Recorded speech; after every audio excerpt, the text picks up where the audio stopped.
All right, guys. So yesterday, August 13th, 2025, there were two raids conducted within Colorado Springs. They are raids, not ICE, but DEA at this point is what we know. Those were at the El Ranchito Meat Market on Airport Road and Ruskin Drive, and El Ranchito number 2 off of Academy Boulevard and Maysland Road.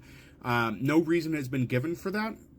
The special agent in charge, David Olsky, I think I'm pronouncing his last name right, basically the last line of his statement reads that the DEA has prioritized targeting those who have profited from the trafficking of illegal drugs and those who have enabled the laundering of illicit proceeds, but did not say that was in connection with this. They have given no reason. They're saying the standard, it's an ongoing investigation, those kind of things. So that's all we know.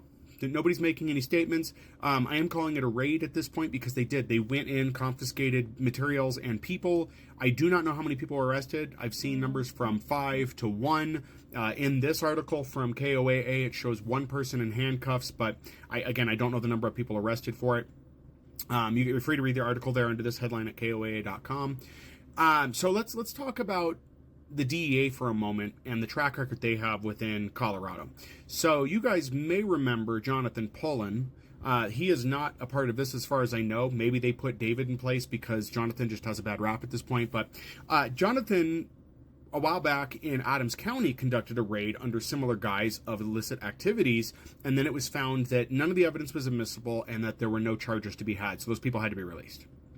Then again, here in Colorado Springs this year, we had a nightclub raid. And it was an illicit nightclub, and they arrested 100-something people. 86 are still missing to this point. That I'm aware of, the number is 86. Those people are missing. No information on where they went, who they are, any of that. I don't know if ICE was involved in that. ICE is saying they're not involved in this current operation, but I have a hard time believing that, and I'll show you why here in a minute. But additionally, we don't know what evidence they had here. The DEA in Colorado Springs, in Colorado for that matter, specifically with the Rocky Mountain Field Division, which David's with, and Jonathan was a special agent in charge as well, has a bad track record with handling evidence. So much so that every time they scoop people up, the cases end up getting dismissed because the evidence is inadmissible or they don't have charges to work on. So I don't have a lot of faith in the Rocky Mountain Field Division of the DEA because their track record is pretty awful at this point. They have a track record of targeting minorities, scooping them up, and then being told to let them go because, hey, you don't have the right evidence and what you've done is incorrect. So I have a problem with the DEA at this point in this area, and that needs to be handled, but under the current administration, it's probably not going to happen. So, there are some issues here. Secondarily, what I have a problem with, again, I do apologize because I can't crop myself down. The app does not let me do it. But anyways, why are the agents masked up?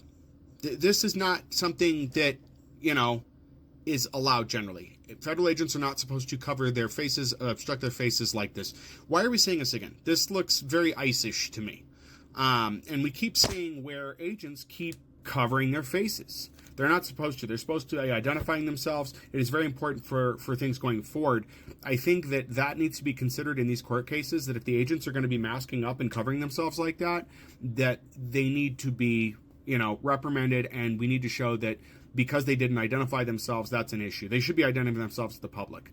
It is important to understand that right now across the country, there are many people posing as different agents and pretty much getting away with it because there's no accountability at this point. Right now, you can go dress up as an ICE agent, as a DEA agent, and go conduct operations, and probably nobody's going to stop you at this point because all of the agents are masking up. And I've also seen local CSPD officers doing this as well, which should not be a thing. I know for a fact they're not allowed to cover their faces here. So this is still happening. Just be aware that these events are taking place, and what you should be doing is the same, which is documenting, getting pictures, getting all the information you can, so we can hold these people accountable later on, because right now there's not much we can do, but there will come a time where we can do something about that. So anyway, if you didn't see this, just letting you know on what's going on and that this did happen. If you have questions, comments, leave them below, and I'll be glad to address them. If you know anything else going on, let me know, and we'll see what we can do from there.